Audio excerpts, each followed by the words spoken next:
Hi friends, இன்றைக்கி தூதுவளை ரசம் எப்படி வைக்கிறதுன்னு பார்க்கலாம் வாங்க. தூதுவளை ரசத்துக்கு தேவையான பொருட்கள்: தூதுவளை ஒரு கைப்பிடி அளவு, மிளகு, ஜீரகம், பூண்டு. இது எல்லாத்தையும் நம்ம மிக்சியில் போட்டு அடிச்சிடணும். நம்ம மிக்சியில் அடித்து வச்ச பேஸ்ட்டுங்க இருக்குது பாருங்கள். இப்போ நம்ம எப்படி தாளிக்கிறதுன்னு பார்க்கலாம். எதுக்கு தூதுவளை ரசம் சாப்பிட்றதுன்னா, சளி டெய்லி வாரத்தில் ஒரு 3 நாள் வச்சு சாப்பிடும்போது நமக்கு சளி அப்படிங்கிறதே பிடிக்காது. தூதுவளை ரசம் எப்படி தாளிக்கிறதுன்னு பார்க்கலாம். கடாயில் எண்ணெய் ஊற்றி கடுகு போட்டு இதில் போட்டு வேண்டியதான். போட்டதும் வரமிளகாய் போடணும். வரமிளகாய் போட்டதும் நம்ம தூதுவளை இலை, ஜீரகம்,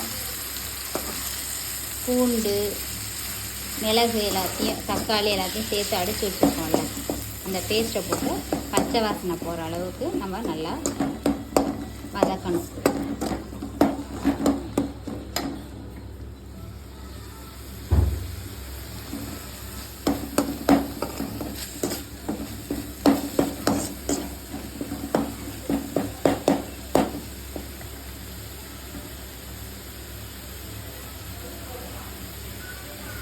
இப்போ புளி கரைச்சி வச்சுருக்கோம், அந்த தண்ணியை எடுத்து அதில் ஆட் பண்ண வேண்டியதுதான்.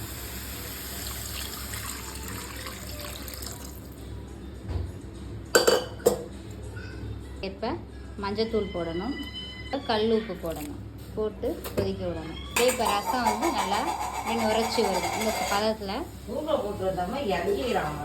ஒரு ஸ்பூன் பெருங்காயத்தூள் போடணும். ஒரு கொதி வந்து தான் நம்ம இதை இறக்கணும். அப்போ தான் வந்து தூதுவளை ரசம் வந்து நல்லாயிருக்கும். நம்ம சாதாரண ரசம் வைக்கும் போதெல்லாம் அப்படியே அந்த மேலே நுரையாட்ட வரும்போது நம்ம ஆஃப் பண்ணிடுவோம். ஆனால் வந்து தூதுவளை ரசத்தில் ஒரு கொதி வந்தால் தான் நல்லாயிருக்கும், டேஸ்ட்டாக இருக்கும். இப்போ நல்லா கொதிக்குது பாருங்கள். இப்போ சுவையான தூதுவளை ரசம், சளிக்கு ஏற்ற நாட்டு மருந்து வைத்தியம்னு சொல்லலாம். ஆஸ்பத்திரிக்கெலாம் அலையணும்னு அவசியம் இல்லை.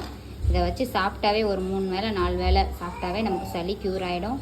அப்புறம் இன்னொரு மெத்தட் என்னென்னா, தூதுவளையை வந்து நெய்யில் வதக்கி வெறும் தலையாக நம்ம சாப்பிட்லாம். எங்களுடைய சேனலை லைக் பண்ணுங்கள், சப்ஸ்கிரைப் பண்ணுங்கள், கமெண்ட் பண்ணுங்கள். Thank you viewers.